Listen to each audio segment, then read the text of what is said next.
আজকে আমরা লগারিদম এর কিছু অঙ্কের সমাধান করব। তোমরা দেখো আমি ফার্স্টে একটা অঙ্ক নিয়েছি তোমার 784 এর 2√7 ভিত্তিক লগারিদমের মান নির্ণয় করো। তাহলে দেখো এখন মান নির্ণয় করবে কিভাবে। ফার্স্টে ধরি লগ এর বেস বা ভিত্তি বলে দিছে 2√7 আর সংখ্যা দেওয়া আছে তোমার 784। তাহলে এই মানটাই আমাদের বের করতে বলছে। এই মানটাকে আমরা x ধরে ধরব।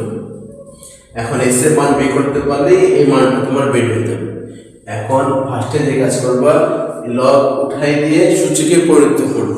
তাহলে এটা একটা সূত্র আছে আমাদের, যেমন লগ a ভিত্তিক x m যদি হয় তাহলে এই লগটা উঠাই দিবে আর mটা হয়ে যাবে এর পাওয়ার a to the power m equal to x টা এই পাশে চলে আসবে। তাহলে এই কাজটা আমরা এখানে করব। এখানে লগ উঠাই দিব, এই x টা 2√7 এর পাওয়ার হয়ে যাবে আর এখানে আসবে 784। এখন এই 784 কে ভাঙবো। তো 784 কে ভাঙলে দেখো কি পাওয়া যাবে। 2 দিয়ে ভাগ যায়, 3 দুগুণা 6, 9 দুগুণা 18, 2 দুগুণা 4। আবার 2 দিয়ে ভাগ যায়, 2 কে 2, 9 দুগুণা 18, 6 দুগুণা 12। আবার 2 দিয়ে ভাগ যায়, 8 দুগুণা 9 দুগুণা 18, 8 দুগুণা 16। আবার 2 দিয়ে ভাগ যায়, এখানে হচ্ছে 4 দুগুণা 8, 9 দুগুণা 18। 8 2 দিয়ে যায় না, এখন 7 দিয়ে যায়, 7 7 49। আর দেখো কোনো ভাগ যায় না। তাহলে এখানে 2 পাইলাম কয়টা, 1 2 3 4। 2 পাইলাম 4টা আর 7 পাইলাম 2টা।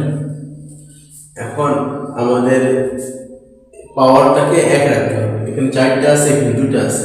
এখন যদি আমি এর পাওয়ার 4 করতে যাই তাহলে এই 7 কে আমরা √7 লিখতে পারি। এই দেখো, তাহলে 2 এর পাওয়ার 4 √7 এর পাওয়ার 4, মানে একটা 7 কে দুইটা √7 আমরা লিখতে পারি। তাহলে একসাথে লিখতে পারি কি 2√7 পাওয়ার 4। এই দেখো এই মানটা আমরা এখানে বসাই দেব। 2√7 এটা পাওয়ার হচ্ছে x, 2√7 এটা পাওয়ার হচ্ছে 4। এখন আমাদের সূচকের নিয়ম হচ্ছে বেস যুক্ত সমান হলে পাওয়ার দুটো কি হবে, সমান হবে। 2√7 সমান হলে x সমান 4, এটাও তোমার সমান হবে। তাহলে x এর মান হচ্ছে 4, যেটাই আমাদের